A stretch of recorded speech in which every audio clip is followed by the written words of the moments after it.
एक भिखारी और युवा लड़के की कहानी। एक युवा नौजवान लड़का था, लेकिन बेरोजगार था।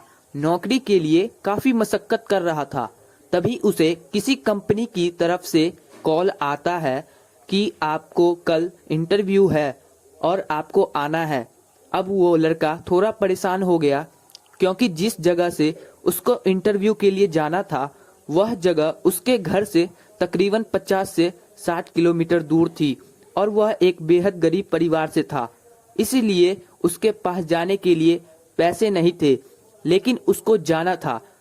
नौकरी उसके लिए बहुत ही जरूरी थी। जैसे तैसे उसने 50 रुपए का बंदोबस्त किया और घर से निकल पड़ा और वह चौराहे तक पहुंच गया। बेहद निराश हुआ, क्योंकि टिकट के पैसे उसके पास नहीं थे जितने होने चाहिए थे। तभी उसको पास में एक मंदिर दिखाई दिया और वह उस दिशा में चला जाता है। तभी वहां उसकी नजर एक भिखारी पर पड़ती है, लेकिन वह उसको नजरअंदाज कर देता है। मगर भिखारी उसको परेशान देखकर पूछ ही लेता है कि आपको शायद कोई परेशानी है, मैं आपकी क्या मदद कर सकता हूँ। लेकिन वह उसको कुछ नहीं बताता।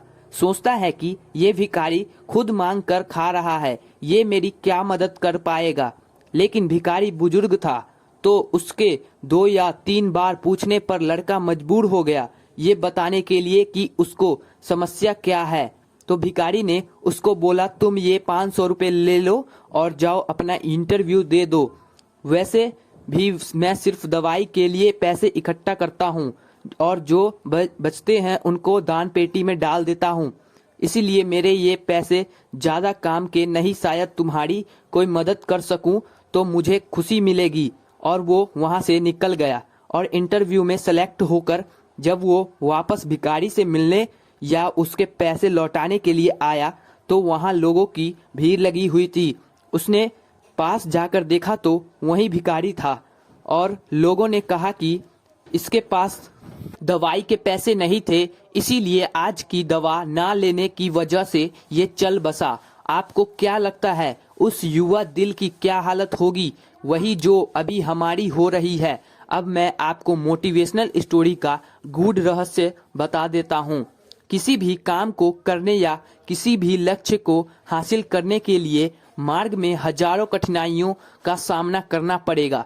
अब ये सोचकर हम आगे ही ना बढ़े तो, और हो सकता है कि रास्ते में कोई हो जो हमारी मदद करने के लिए बैठा हो।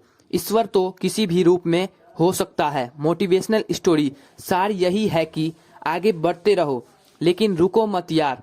अगर आप रुक गए तो फिर संभावनाओं का अंत हो जाएगा। जब संभावना नहीं होती तो आप ही बताइए कि क्या होगा। आपको ये कहानी कैसी लगी? अगर अच्छी लगी तो चैनल को सब्सक्राइब एंड वीडियो को लाइक जरूर करें। Thanks for watching.